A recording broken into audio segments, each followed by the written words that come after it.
Price the lord. Hallelujah. നമ്മുടെ കരങ്ങൾ ഉയർത്തി ഒരു പ്രാവശ്യം കൊണ്ട് ദൈവത്തിന് സ്തോത്രം ചെയ്യാം. ഹല്ലേലൂയ. ഇത്രത്തോളം സമയം കർത്താവിൻ്റെ പാദപീഠത്തിലായിരിക്കാൻ ദൈവമായ കർത്താവ് ഇടയാക്കിയതോർത്ത് ഞാൻ സ്തോത്രം ചെയ്യുകയും ദൈവത്തെ സ്തുതിക്കുകയും ചെയ്യുകയാണ്. അല്പസമയത്തെ ചിന്തയ്ക്ക് വേണ്ടി എബ്രായ ലേഖനം 11-ാം അധ്യായം അതിൻ്റെ ഒന്നുമുള്ള ചില വാക്യങ്ങൾ നമുക്കൊന്ന് വായിക്കാം. എബ്രായ ലേഖനം 11-ാം അധ്യായം അതിൻ്റെ ഒന്നുമുള്ള വാക്യങ്ങൾ. വിശ്വാസം എന്നതോ ആശിക്കുന്നതിന്റെ ഉറപ്പും കാണാത്ത കാര്യങ്ങളുടെ നിശ്ചയവുമാകുന്നു. അതിനാലല്ലോ പൂർവന്മാർക്ക് സാക്ഷ്യം ലഭിച്ചത്. ഈ കാണുന്ന ലോകത്തിന് ദൃശ്യമായതല്ല, കാരണം എന്ന് വരുമാറ് ലോകം ദൈവത്തിന്റെ വചനത്താൽ നിർമ്മിക്കപ്പെട്ടു എന്ന് നാം വിശ്വാസത്താൽ അറിയുന്നു. വിശ്വാസത്താൽ ഹാബേൽ ദൈവത്തിന് കയീന്റേതിലും ഉത്തമമായ യാഗം കഴിച്ചു. അതിനാൽ അവന് നീതിമാൻ എന്ന സാക്ഷ്യം ലഭിച്ചു. നമുക്ക് എല്ലാവർക്കും അറിയാവുന്ന ഒരു അധ്യായമാണിത്. എബ്രായ ലേഖനത്തിൽ 11-ാം അധ്യായത്തിൽ വിശ്വാസ വീരന്മാരുടെ പേരുകൾ അവിടെ രേഖപ്പെടുത്തിയിട്ടുണ്ട്. ഒത്തിരി വിശ്വാസ വീരന്മാരുടെ പേരുകൾ എഴുതിയിട്ടുണ്ടെങ്കിലും ശലോമോൻ്റെ പേരൊന്നും അതിനകത്ത് എഴുതിയിട്ടില്ല. സ്തോത്രം. ഹല്ലേലൂയ. ആദമിൻ്റെ പേരും ഇല്ല. സ്തോത്രം. നമ്മൾ ശ്രദ്ധിക്കണമേ. സ്തോത്രം. ദൈവമായ കർത്താവ് സ്തോത്രം തൻ്റെ ദാസന് കൂടി നമ്മളോട് പറയുകയാണ്, വിശ്വാസം എന്നതോ ആശിക്കുന്നതിൻ്റെ ഉറപ്പ്. ഹല്ലേലൂയ.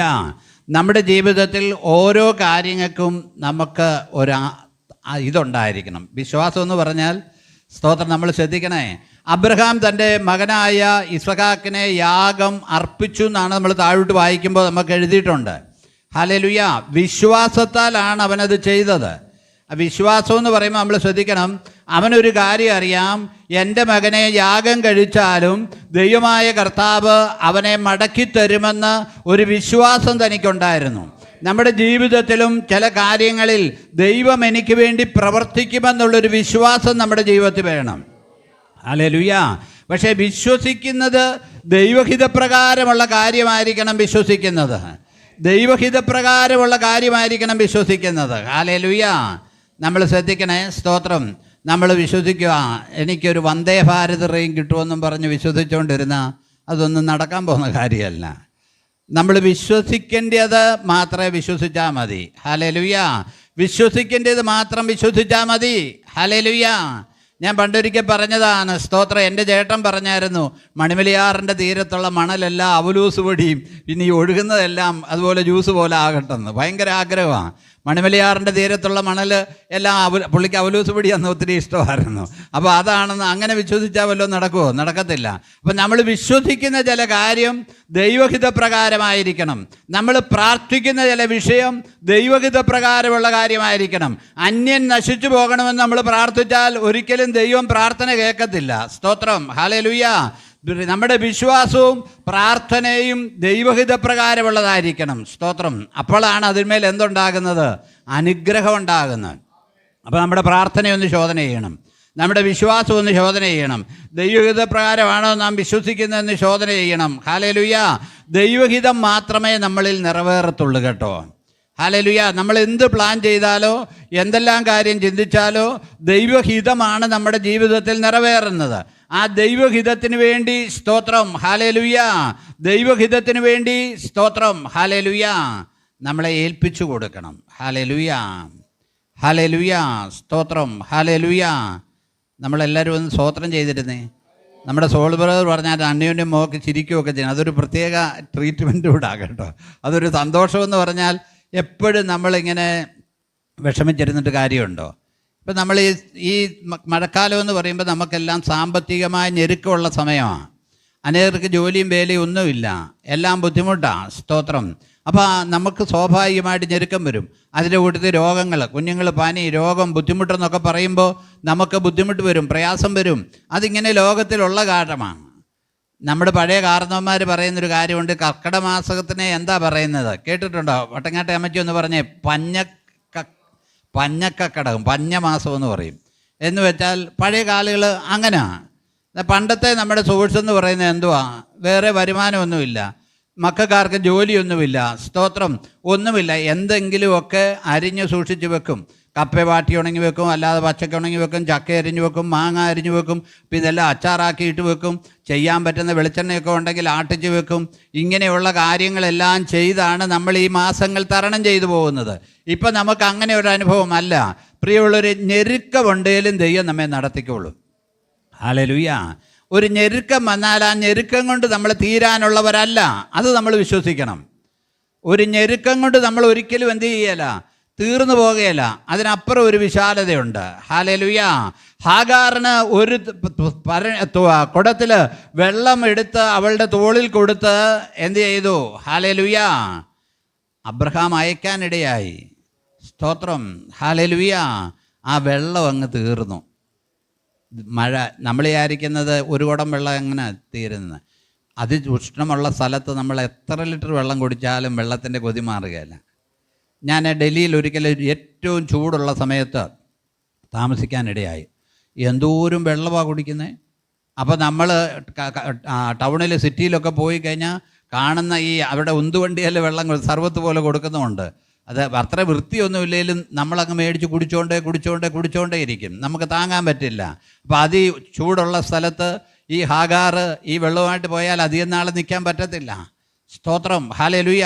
അപ്പോൾ അവളുടെ ജീവിതത്തിലെ ഞെരുക്കം, അവളുടെ വേദന, അവൾ കരയുന്ന എൻ്റെ കുട്ടിയുടെ മരണം കാണണ്ട എന്ന് വിചാരിച്ചുകൊണ്ട് അവളൊരു അമ്പേട് ദൂരം എന്ത് ചെയ്തു? മാറിയിരുന്ന് കരഞ്ഞു. സ്തോത്രം. നമുക്കറിയാവുന്നൊരു കാര്യമുണ്ട്, ഹാഗാറെ നീ തീരാനുള്ളവളല്ല. നിൻ്റെ സന്തതിയെക്കുറിച്ചും ദൈവത്തിനൊരു ഉദ്ദേശമുണ്ട്. ഇന്ന് പകലിൽ നമ്മുടെ എല്ലാ ആവനാഴിയിലെയും വെള്ളം പറ്റിയെന്നോർത്ത്, ബാങ്ക് ബാലൻസ് തീർന്നെന്നോർത്ത്, ഹല്ലേലൂയ, നമ്മൾ ഭാരപ്പെടേണ്ട കാര്യമില്ല. ദൈവം ഒരു ഉറവ നമുക്ക് വേണ്ടി തുറക്കും. അത് നമ്മൾ വിശ്വസിക്കണം. ദൈവം ഒരു ഉറവ, ദൈവത്തിൻ്റെ ഉറവ എന്ന് നമ്മൾ ഉദ്ദേശിക്കുമ്പോൾ നമ്മൾ ചിന്തിക്കേണ്ട കാര്യമുണ്ട്. ഏലിയാവിനെ കാക്കയുടെ വരവും തീർന്നു, കെരീത്ത് തോട്ടിലെ വെള്ളവും പറ്റി. അപ്പുറത്തേക്ക് വലിയൊരു കല്യാണ വീട്ടിലേക്കല്ല ദൈവം കൊണ്ടുപോയത്. ദാരിദ്ര്യത്തിൻ്റെ പടുകുഴിയിൽ ദൈവത്തിൻ്റെ പ്രവൃത്തി നമ്മൾ മനസ്സിലാക്കണം. ദാരിദ്ര്യത്തിൻ്റെ പടുകുഴിയിൽ കഴിയുന്ന ഒരു കുടുംബം, ആ കുടുംബത്തിൻ്റെ പ്രത്യേകത എന്താ? അവർ ആ കലത്തിലുള്ള ഒരു അല്പം മാവും അഥവാ എണ്ണയുള്ളൂ. അപ്പോൾ ആ ചുള്ളി അവിടെ ഞാനെപ്പോഴും ശ്രദ്ധിക്കുമ്പോൾ ചിന്തിക്കുന്ന ഒരു കാര്യമുണ്ട്. ഒരു ലോഡ് വിറകൊന്നും അവൾ പെറുക്കിയില്ല കേട്ടോ. ഒരു ലോഡ് വിറക് പെറുക്കിൻ്റെ ആവശ്യമില്ല. അവിടെ പരിശുദ്ധാത്മാവ് വ്യക്തമായി ഏർപ്പെടുത്തേക്കാണ് കുറച്ച് ചുള്ളി. അതാ എൻ്റെ വ്യാഖ്യാനം. കുറച്ച് എന്ന് വെച്ചാൽ ഇതൊന്ന് വേകാനുള്ള ചുള്ളി.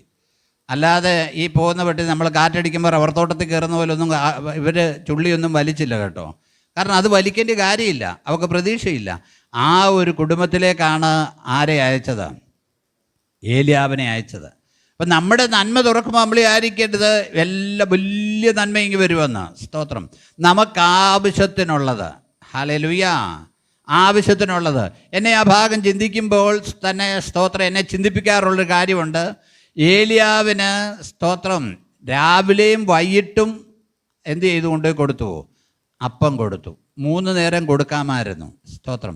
ഈ നമ്മുടെ ആഹാര രീതിയും ഈ രാവിലെയും വൈകിട്ടുമായിട്ട് മാത്രം നിർത്താമെങ്കിലുണ്ടല്ലോ 90% രോഗം മാറും. 90% രോഗവും. അല്ലേ, ഒന്ന് പരീക്ഷിച്ച് നോക്കി. നമ്മുടെ തൃശ്ശൂർ ഒരു പാസ്റ്ററുണ്ട്. അദ്ദേഹം ആ പാസ്റ്റർ പേരെന്നായിരുന്നു? രാജേശ്വര എന്തോ തമ്പി പാസ്റ്റർ. ഞാൻ അദ്ദേഹത്തെ കണ്ടിട്ടുണ്ട്. അദ്ദേഹം ചില ഉരുളകൾ മാത്രമേ കഴിക്കത്തുള്ളൂ. ഞാൻ തമാശയായിട്ട് ചോദിച്ചു, ഉരുളയുടെ വലിപ്പം എങ്ങനത്തോരം ഉണ്ടെന്ന് തമാശയായിട്ട് ചോദിച്ചായിരുന്നു. പക്ഷേ നമ്മൾ ശ്രദ്ധിക്കണം, നമ്മുടെ രോഗത്തിന് മെയിൻ കാരണം നമ്മുടെ ഭക്ഷണമാണ്. നമുക്ക് ഗ്യാസ് കയറിയാൽ പിന്നെ ഭക്ഷണം കഴിക്കരുത്. നമ്മൾ ശ്രദ്ധിക്കണം, ആഹാരം ഗ്യാസ് കയറിയാൽ പിന്നെ കഴിക്കരുത്. സ്തോത്രം. നമ്മുടെ ശരീരത്തിനോട് എൻ്റെ അമ്മയെ നമ്മുടെ ഡോക്ടർ ഒരു ദിവസം വഴക്ക് പറഞ്ഞ് ഞാൻ ഓർക്കുന്നുണ്ട്. അപ്പോൾ അമ്മ ഈ ബാക്കിയുള്ള കാര്യമെല്ലാം കൂടെ, പിള്ളേർ കറി കൂട്ടിയില്ല, എല്ലാ കറിയും മുഴുവനും കൂട്ടും. കാരണം കളയുണ്ടല്ലോ, തേങ്ങ ഒക്കെ അരച്ച് വെച്ചതല്ലേ എന്ന് ഓർത്ത് അങ്ങ് കൂട്ടിക്കഴിഞ്ഞേച്ച് വണ്ണവും വെച്ച് അങ്ങ് വല്ലാത്ത പ്രയാസമായി. അപ്പം ഡോക്ടർ ഒരു ദിവസം വീട്ടിൽ വന്ന് പരിശോധിച്ച് പറഞ്ഞു, എൻ്റെ അമ്മച്ചി വേണ്ടെങ്കിൽ കഴിക്കരുത്. അപ്പോൾ അമ്മ പറയുന്നത് എന്നാന്നറിയാം, ഇത് ഉണ്ടാക്കിയതല്ലേ, കളയാതിരിക്കാൻ പറ്റുമോ? ഈ കളയുന്ന സാധനമെല്ലാം അകത്തോട്ട് കളയരുത്, പുറത്തോട്ട് കളയണം. അപ്പോൾ രോഗം മാറും കേട്ടോ. സ്തോത്രം. ശ്രദ്ധിക്കണേ. ഹല്ലേലൂയ. നമ്മൾ വളരെ ശ്രദ്ധിക്കണം. ഈ വയറ്റിളക്കവും അതുപോലെയൊക്കെ ഉണ്ടാകുന്ന മെയിൻ കാരണം ഭക്ഷണത്തിൻ്റെതാണ്. അപ്പം നമ്മളത് കാര്യം ശ്രദ്ധിക്കണം. സ്തോത്രം. നമ്മൾ പ്രായമുള്ളവരും നമുക്ക് ആവശ്യത്തിനുള്ള പ്രോട്ടീനും ഇതൊക്കെ മതി, വേറെ ഇതിൻ്റെ ആവശ്യമില്ല. ഞാൻ പറഞ്ഞു വന്നത് സ്തോത്രം, ഈ 2 നേരമാണ് ഈ കാക്കയുടെ ചുണ്ടിൽ കൊണ്ടാവുന്ന സ്തോത്രം ആഹാരം ഏലിയാവിന് കൊണ്ടുപോയി കൊടുത്തത്. സ്തോത്രം, ഹല്ലേലൂയ. പിന്നെ അവനെ അയച്ചത് അവിടെ അടിപൊളി ഭക്ഷണമൊന്നുമില്ല കേട്ടോ. ഈ നമ്മളൊന്ന് ശ്രദ്ധിക്കണം, ഈ വിധവയുടെ വീട്ടിൽ ഉണ്ടാകുന്ന ആഹാരം എന്താ? ഈ അപ്പവും മാത്രമേ ഉള്ളൂ, വേറെ ഒന്നുമില്ല. അവിടെ ക്ഷാമം ഓർക്കണം. കലത്തിൽ അല്പം മാവും ഭരണിയിൽ അല്പം എണ്ണയും. അപ്പോൾ അത് ഏലിയാവ് ചെന്നപ്പോൾ പറഞ്ഞ ഒരു കാര്യമുണ്ട്, നീ ആദ്യം ഒരു ചെറിയ ഇട എനിക്ക് ഉണ്ടാക്കി തരിക. അപ്പം നമ്മളാരും ചിന്തിക്കരുത് ഏലിയാവ് ദാരിദ്ര്യവാസിയായി പോയോ അങ്ങനെ ചോദിച്ചോ എന്നുള്ളത്. ഉള്ള പരമാവധി ഏലിയാവിനൊന്ന് അറിയണം, ആരാ ഏത് വിധവയാണെന്നുള്ള കാര്യം അവൻ അറിയത്തില്ല. സ്തോത്രം, ഹല്ലേലൂയ. അവന് ആ ഒരു കാര്യം ദൈവം വെളിപ്പെടുത്തി കൊടുത്തില്ലായിരുന്നു. സ്തോത്രം. ഈ വിധവ നമ്മുടെ കിഴിമുറി സഭയിൽ അല്ലെങ്കിൽ ഈ രാമംഗലത്തുള്ള ഏതെങ്കിലും പെണ്ണുങ്ങളോടാണ് അങ്ങനെ ചോദിക്കുക, ഇയാളുടെ പണി നോക്കൂ, ചാകാൻ തുടങ്ങുമ്പോഴാണ് തൻ്റെ ഒരു അപ്പം തന്നെ ഒരു കാര്യം അറിയാം, എന്താ ഇവളല്ല കൺസേൺഡ് ആളെന്നുള്ളത്. അതാ നിങ്ങളതിൻ്റെ മർമ്മം മനസ്സിലാകണം. വേറെ അതുകൊണ്ടാണ് യേശു കർത്താവ് പ്രസംഗിച്ചപ്പോൾ ഇങ്ങനെ പറഞ്ഞ്, ഏലിയാവിൻ്റെ കാലത്ത് ക്ഷാമം ഉണ്ടായപ്പോൾ സീദോനിലെ സരപ്തയിലെ വിധവയുടെ അടുക്കലേക്കല്ലാതെ മറ്റൊരു അനേക വിധവമാരുണ്ടായിരുന്നു അവിടെ. അപ്പം കൺസേൺഡ് വിധവ എന്ന് വെച്ചാൽ അവൾ പ്രാർത്ഥിക്കുന്നവളായിരുന്നു. അവളുടെ വേദനയിൽ അവൾ വിധവയാകുമ്പോൾ അവളുടെ ദുഃഖം ഭയങ്കരമാണ്. അന്നേരവും അവൾ ദൈവത്തെ പഴി പറയാതെ ദൈവമുഖം അന്വേഷിച്ചുകൊണ്ടിരുന്ന ഒരു കുടുംബത്തിലേക്കാണ് അവനെ അയച്ചത്. അവിടെ അതേ ഉള്ളൂ, ഒത്തിരി കറിയില്ല, കൂട്ടാനുമില്ല. ഇപ്പോൾ വർദ്ധിച്ചു വരുന്ന എവിടാ? മാവിലെ തുരുത്തിയിലെ എണ്ണയും കലത്തിലെ മാവും മാത്രമേ വർദ്ധിച്ചിട്ടുള്ളൂ. അവിടെ ചെറുപയറും തൊമരയും പരിപ്പും ഒന്നും വർദ്ധിച്ചിട്ടില്ല. ഇത് മാത്രമാണ്. സ്തോത്രം, ഹല്ലേലൂയ. എനിക്ക് ഏറ്റവും സന്തോഷമുള്ളൊരു കാര്യം അവിടെ എഴുതിയിട്ടുണ്ട്, അവളുടെ വീട്ടുകാരെ എല്ലാം വിളിച്ചു. സ്തോത്രം. ആ പദം തന്നെ ഒന്ന് ശ്രദ്ധിച്ചു, അവനും അവളും അവളുടെ വീട്ടുകാരും. ഹല്ലേലൂയ. ഭയങ്കര ഇതാണ്. ഇന്നാണെങ്കിൽ ഏലിയാവ് അവിടെ താമസിച്ചാൽ യൂട്യൂബ് ചാനലുകാരിറക്കും അയാളെ വിധവയുടെ വീട്ടിൽ നിന്ന് പോകാതിരിക്കുമെന്ന്. അവനും, അങ്ങനെ പരിശുദ്ധാത്മാ എഴുതിയേക്കുന്ന, അവനും അവളും അവളുടെ വീട്ടുകാരും. സ്തോത്രം. ഏറിയ നാൾ അഹോവൃത്തി കഴിച്ചു. നമുക്ക് എന്തെങ്കിലും ഒരു നന്മയുണ്ടെങ്കിൽ മറ്റുള്ളവരുമായിട്ട് പങ്കുവെക്കണം കേട്ടോ. ഹല്ലേലൂയ. വളരെ ശ്രദ്ധിക്കണം. ദൈവമക്കൾ ഇതിലേക്ക് ഒന്നുകൂടെ വരണം. എനിക്കും എൻ്റെ പിള്ളേർക്കും എന്നുള്ള ചിന്താഗതി ഒന്ന് മാറി എന്തുണ്ടേലും മറ്റുള്ളവരുമായിട്ട് പങ്കുവെക്കണം നമ്മൾ. അതാണ് ദൈവം നമ്മളെക്കുറിച്ച് ആഗ്രഹിക്കുന്നത്. ആ ദൂതൊന്ന് ഏറ്റെടുക്കാവോ? പ്ലാവയിലെ ചക്ക മുഴുവൻ പഴുത്തി ആടിപ്പോയാലും നമ്മൾ ഒരു മനുഷ്യനും കൊടുക്കത്തില്ല. മാവേലെ മാങ്ങ മുഴുവൻ പഴുത്തി ആടിപ്പോയാലും ഒരു മനുഷ്യനും കൊടുക്കത്തില്ല. Price the Lord. സ്തോത്രം. ആ ഒരു ആറ്റിറ്റ്യൂഡ് നമ്മുടെ ഒന്ന് മാറണം. അതുകൊണ്ടാണ് അവിടെ എഴുതിയേക്കുന്നത്, അവളുടെ വീട്ടിലൊരു സന്തോഷം ഉണ്ടായപ്പോൾ അവൾ മറ്റുള്ളവരോടെല്ലാം ഈ സദ്വർത്താനം പറഞ്ഞു. അവൻ്റെ അമ്മാവനോടും കുഞ്ഞമ്മയോടും. ചിലപ്പോൾ അവിടെ അവളുടെ വീട്ടുകാരെന്ന് ചോദിച്ച് നിങ്ങൾ അങ്ങനെ ചിന്തിക്കരുത്, അവളുടെ ഭർത്താവിൻ്റെ വീട്ടുകാരെ വിളിച്ചില്ല എന്ന്. അവളെന്ന് പറയുമ്പോൾ കൺസേൺഡ് അവളുമായി ബന്ധപ്പെട്ട ആളുകളെ എല്ലാം അവൾ വിളിച്ചു പറഞ്ഞൊരു കാര്യമുണ്ട്, എൻ്റെ വീട്ടിൽ അപ്പമുണ്ട്, എൻ്റെ വീട്ടിൽ സന്തോഷമുണ്ട്, എൻ്റെ വീട്ടിൽ അപ്പമുണ്ട്, നിങ്ങൾ ധൈര്യമായിട്ട് വരിക, ഈ ക്ഷാമം തീരുന്നതുവരെയും എൻ്റെ വീട്ടിൽ ആഹാരമുണ്ട്. സ്തോത്രം, ഹല്ലേലൂയ. പ്രിയമുള്ളവരെ ശ്രദ്ധിക്കണമേ. അതുകൊണ്ട് ഇന്ന് പകൽക്കാലം ശ്രദ്ധിക്കണം. സ്തോത്രം. വിശ്വാസം എന്നതോ ആശിക്കുന്നതിൻ്റെ ഉറപ്പ്.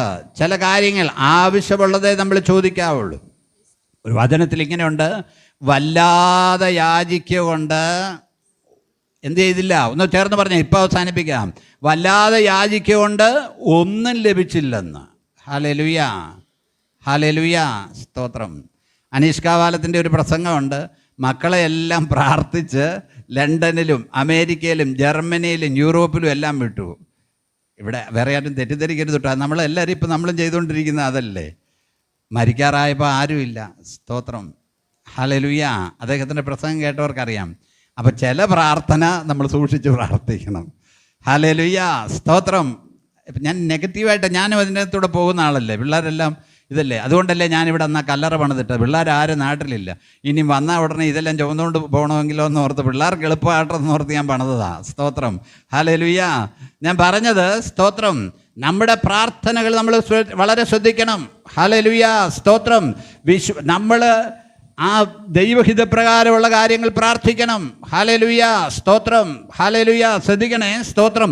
വിശ്വാസം എന്നതോ ആശിക്കുന്നതിന്റെ ഉറപ്പും കാണാത്ത കാര്യങ്ങളുടെ നിശ്ചയമാകുന്നു. അതിനാലല്ലോ പൂർവന്മാർക്ക് സാക്ഷ്യം ലഭിച്ചത്. അടുത്തത്, ഈ കാണുന്ന ലോകത്തിന് ദൃശ്യമായതല്ല കാരണം എന്ന് വരുമാറ്. ദൃശ്യമായതല്ല ഈ ലോകത്തിൽ, കേട്ടോ. ഹല്ലേലൂയ, ഹല്ലേലൂയ, സ്തോത്രം. കഴിഞ്ഞ ദിവസം നമ്മുടെ ഇവിടുത്തെ ഒരു ശാസ്ത്രജ്ഞൻ, നമ്മുടെ ഇന്ത്യയിലെ ആ റിട്ടയർഡായ ശാസ്ത്രജ്ഞൻ പറഞ്ഞു, ഈ നക്ഷത്രം പൊട്ടിത്തെറിച്ച് പൂഴിയായി ഇത് ആ ഊർജത്തിൽ നിന്നാണ് ഈ ഭൂമിയെല്ലാം ഉണ്ടായെന്ന് അദ്ദേഹം പറഞ്ഞു. അപ്പോൾ അദ്ദേഹം പറഞ്ഞൊരു കാര്യമുണ്ട്, ഒരു ഊർജത്തിൽ നിന്നാണ് ഇതുണ്ടായത്. എല്ലാത്തിനും ഊർജ്ജമുണ്ട്, ശക്തിയുണ്ട്. ഫിസിക്സ് പഠിക്കുന്ന പിള്ളേർക്ക് അതിനെക്കുറിച്ച് അറിയാം. അദ്ദേഹം പറയുന്നത് അങ്ങനെയാണ്, നക്ഷത്രത്തിൽ നിന്ന് പൊട്ടിത്തെറിച്ചതാണെന്നാണ് പറയുന്നത്. സ്തോത്രം. എന്നാൽ നമുക്കൊരു കാര്യം അറിയാം, നമ്മുടെ കർത്താവ് കൽപ്പിച്ചപ്പോഴാണ് ഇതെല്ലാം ഉണ്ടായത്. അതും ശാസ്ത്രം പറയുന്നത് ശരിയാ. ആ കൽപ്പിച്ചപ്പോൾ എന്തുണ്ട്? സ്തോത്രം. അതിനകത്തൊരു ഊർജമുണ്ട്, അതിനകത്തൊരു എനർജി ഉണ്ട്. ഒന്നുമില്ലായ്മ ദൈവം അത് സൃഷ്ടിപ്പാനിടയായി തീർന്നു.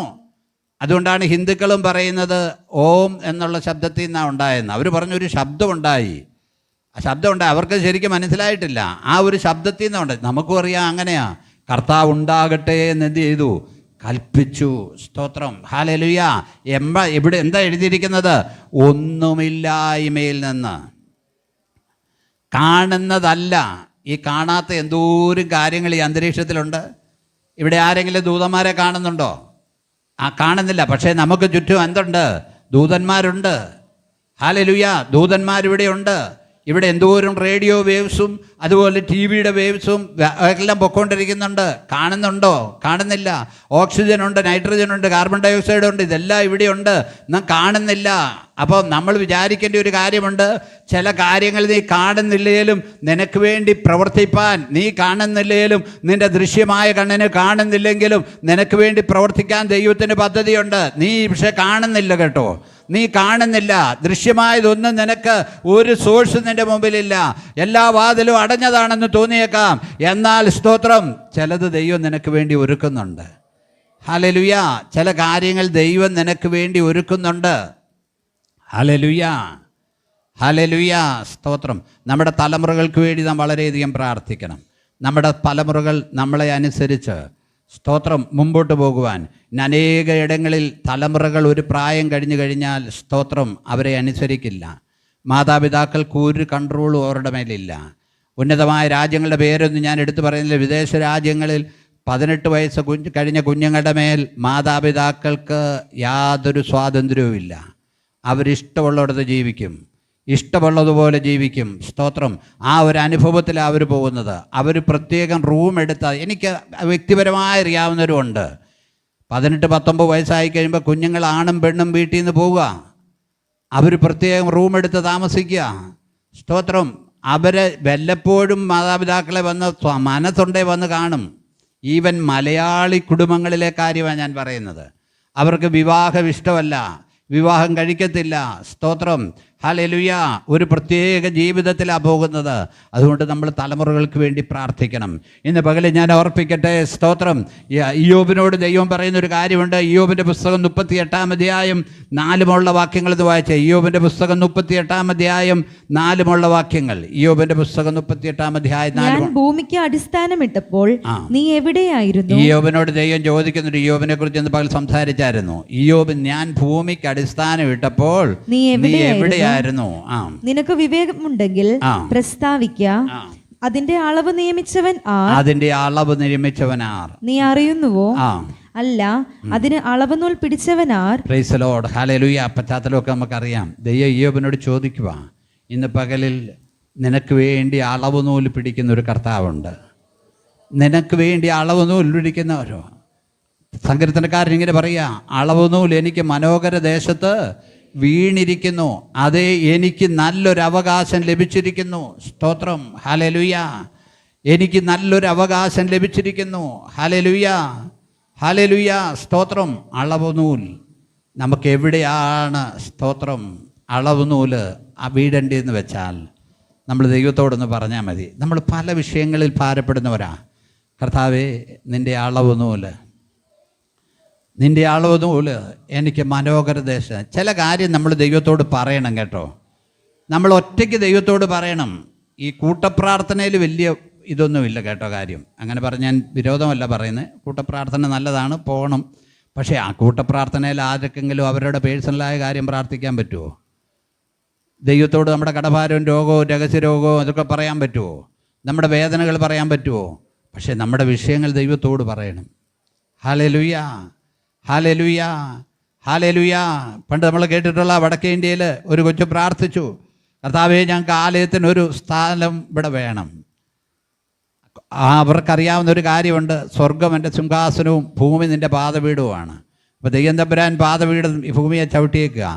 അവരിങ്ങനെ പ്രാർത്ഥിച്ചാന്നോ, കർത്താവേ, ഞങ്ങളുടെ കാലൊന്ന് ഉയർത്തി ഞങ്ങൾക്കൊരവകാശം തരണം. ഒരവകാശം, സ്തോത്രം. അവരുടെ എന്ത് വിശ്വാസമാണെങ്കിലും കുഴപ്പമില്ല, ഒരവകാശം നമുക്ക് ലഭിക്കണം. സ്തോത്രം. നമ്മൾ വെറുതെ ഇങ്ങനെ യാന്ത്രികമായിട്ട് പോയിട്ട് കാര്യമില്ല കേട്ടോ. ചില കാര്യങ്ങൾ നമ്മൾ പ്രാർത്ഥിച്ച് നേടിയെടുക്കണം. ഞാൻ വീമ്പ് പറയുന്ന കാര്യമല്ല. ഇന്നിവിടെ അനുഭവിക്കുന്നതെല്ലാം ദൈവം തമ്പുരാൻ തന്നതാ. നമ്മൾ കര ഉയർത്തി ഇങ്ങോട്ട് പ്രാർത്ഥിച്ചു, അനേക കാലം സ്വപ്നം കണ്ടു, അങ്ങോട്ടും ഇങ്ങോട്ടും നടന്ന് പ്രാർത്ഥിച്ചു. ഞാൻ ആരെയും കേൾപ്പിച്ച് പ്രാർത്ഥിക്കാറില്ല കേട്ടോ. ഹല്ലേലൂയ, സ്തോത്രം. ദൈവത്തോട് ഹൃദയം പകർന്നു.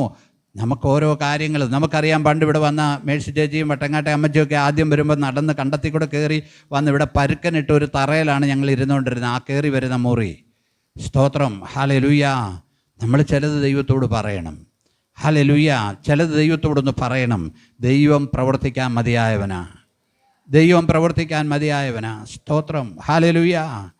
ഞാൻ എൻ്റെ രണ്ടാമത്തെ മോക്ക് കുഞ്ഞുങ്ങൾ ഉണ്ടാകാൻ താമസിച്ച് കഴിഞ്ഞപ്പോഴത്തേക്ക് നിങ്ങളോട് പറയാൻ ക്ഷമിക്കണം, ഞാൻ ഈ ഹോളിൽ കൂടെ അങ്ങോട്ടും ഇങ്ങോട്ടും നടന്ന് പ്രാർത്ഥിക്കുമായിരുന്നു. ഇതൊന്നും ഞാനങ്ങനെ പറയാറില്ല. എൻ്റെ പേഴ്സണൽ ഹോളിൽ കൂടെ അങ്ങോട്ടും ഇങ്ങോട്ടും നടന്ന് ദൈവത്തോട് പ്രാർത്ഥിക്കും.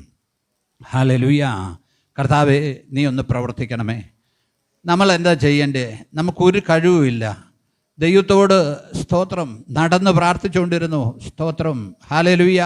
പ്രിയമുള്ളവരെ, സ്തോത്രം. നമ്മുടെ വിഷയത്തിന്മേൽ ഒന്നുമില്ലായ്മയെന്നാണ്, ശൂന്യത്തിന്മേലാണ് അവൻ ഉണ്ടാക്കിയെങ്കിൽ നമ്മുടെ ജീവിത പ്രശ്നങ്ങളിലും സ്തോത്രം ദൈവത്തിന് സഹായിക്കാൻ കഴിയും. എത്ര പേർക്ക് വിശ്വാസമുണ്ട്? നമ്മുടെ അഭിമുഖീകരിക്കുന്ന വിഷയങ്ങളെല്ലാം ദൈവത്തോടൊന്ന് പറഞ്ഞേ. അതുമേലൊരു വിടുതൽ. പരീക്ഷയുടെ കാര്യം, അഡ്മിഷൻ്റെ കാര്യം, ജോലിയുടെ കാര്യം, വീടിൻ്റെ കാര്യം, ഇതെല്ലാം നമ്മളെ അഭിമുഖീകരിക്കുന്ന വിഷയമാണ്. കടഭാരത്തിൻ്റെ കാര്യങ്ങൾ, ഇതെല്ലാം നമ്മൾ അഭിമുഖീകരിക്കുന്ന വിഷയങ്ങളാണ്. നമ്മൾ ഒന്ന് ശരിയാകണമെങ്കിൽ ഈ വ്യർത്ഥ സംസാരങ്ങൾ ഒഴിവാക്കണം. പ്രിയമുള്ളവരെ, നിങ്ങൾ വളരെ ശ്രദ്ധിക്കണം. നമ്മൾ പറയുന്ന നന്മ പ്രാപിക്കാൻ കഴിയാത്തതിൻ്റെ മെയിൻ കാര്യങ്ങൾ, ആവശ്യമില്ലാത്ത കാര്യങ്ങൾ, ചിലത് ഭാവന കണ്ട് ഒക്കെ വ്യർത്ഥ സംസാരങ്ങൾ, ഉയർത്തിയുള്ള ഉന്നതഭാവ സംസാരങ്ങൾ, ഇതെല്ലാം ഒന്ന് മാറ്റിയാലേ നമുക്ക് വേണ്ടി ദൈവം പ്രവർത്തിക്കത്തുള്ളൂ. നമ്മുടെ വ്യർത്ഥ സംസാരങ്ങൾ, നമ്മുടെ ഫോണിൽ കൂടെയുള്ള സംസാരമാണേലും വ്യർത്ഥ സംസാരങ്ങൾ, അതിനൊന്നും നമുക്ക് അനുഗ്രഹപ്പെടാൻ കഴിയത്തില്ല. വ്യർത്ഥമായ കാര്യങ്ങൾ നമ്മൾ ഒഴിവാക്കണം. കാണുമ്പോൾ പറയുന്ന വ്യർത്ഥമായ കാര്യങ്ങൾ ഒഴിവാക്കണം. ദൈവത്തിന് നമ്മളെ അനുഗ്രഹിക്കാൻ കഴിയണമെങ്കിൽ സ്തോത്രം, ഹല്ലേലൂയ, നമ്മൾ സംയമനത്തോടെ ആയിരിക്കണം. ആവശ്യമില്ലാത്ത കാര്യങ്ങൾ നമ്മൾ സംസാരിക്കരുത്. സ്തോത്രം. ഹല്ലേലൂയ. ദൈവഹിതം നമ്മൾ പറയുന്ന കാര്യത്തിൽ നിന്ന് ദൈവത്തിന് ഒരു മഹത്വം എടുക്കാൻ കഴിയുമോ നമ്മൾ ചിന്തിക്കണം. ഹല്ലേലൂയ. എങ്കിലേ ദൈവത്തിന് നമുക്ക് വേണ്ടി പ്രവർത്തിപ്പാൻ കഴിയത്തുള്ളൂ. ദൈവം പ്രവർത്തിക്കാതെ ഒന്നും നമുക്ക് സാധിക്കത്തില്ല. ദൈവം പ്രവർത്തിക്കാതെ നമുക്കൊന്നും ആർക്കും നമ്മളെ സഹായിക്കാൻ കഴിയത്തില്ല. എത്ര നമ്മളെങ്ങനെ ഒരു മനുഷ്യനെ സഹായിച്ച് നമുക്ക് നന്മ പേര് കിട്ടുമെന്ന് തോന്നുന്നുണ്ടോ? ഒരിക്കലുമില്ല. സഹായിക്കുന്ന സമയത്ത് നല്ല അച്ചാന, നല്ല അമ്മാമയെന്ന് പറയും. ഒരാഴ്ച കഴിഞ്ഞല്ലേ 2 ആഴ്ച കഴിയുമ്പം എന്തെങ്കിലും ഒരു കാര്യത്തിൽ വന്നാൽ മതി, തിരിച്ച് ചീത്ത വിളിക്കും. ഒരിക്കലും ഒരാളെ കൈ ഉയർത്തി കൊണ്ടുവരാൻ കഴിയത്തില്ല. ദൈവം അവരെ ഒന്ന് ഉയർത്തിയാലേ അവർക്ക് ഉയരാൻ കഴിയത്തുള്ളൂ. എല്ലാ മാനുഷിക സഹായത്തിനും പരിധിയുണ്ട്. മാനുഷിക സഹായങ്ങൾക്കെല്ലാം 1000 രൂപ അല്ലെ 10,000 രൂപ അല്ലെ ഒരു 50,000 രൂപ ഒരു മനുഷ്യൻ തന്ന് സഹായിക്കും.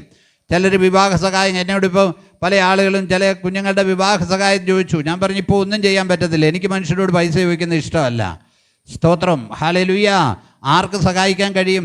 പക്ഷേ സഹായിക്കാൻ കഴിയുന്ന ഒരുവനുണ്ട്, നമ്മുടെ കർത്താവ് മാത്രമേ ഉള്ളൂ. അവന് സഹായിക്കാൻ കഴിയും. പ്രിയമുള്ളവരെ, ദൃശ്യമായത് നമ്മളൊന്നും കാണുന്നില്ലേലും ഹല്ലേലൂയ. ഞാൻ എൻ്റെ ബ്ലെസ്മോക്ക് ഫീസ് കൊടുക്കുമ്പം 2-ാം വർഷം ഞാൻ ഒരു നിവൃത്തിയില്ല. അപ്പോൾ ഞാൻ മധ്യപ്രദേശിൽ അവിടുത്തെ ആ പ്രവർത്തനത്തിന് വേണ്ടി അവിടെ ഒരാളെ പ്രാർത്ഥിച്ചാക്കാൻ വേണ്ടി പോയേക്കുക. അവിടെ വടക്കേ ഇന്ത്യയിൽ അവിടെ പോയിരിക്കുക. അപ്പോൾ ഞാൻ അവിടെ ആയിരിക്കുമ്പോൾ രാവിലെ എൻ്റെ ഭാര്യ എന്നെ വിളിച്ചു പറഞ്ഞു, ബേക്കുടിച്ച അച്ഛൻ ഇച്ചിരി പൈസ തരാമെന്ന് പറഞ്ഞിട്ടുണ്ട് ഫീസ് കൊടുക്കാനെന്ന്.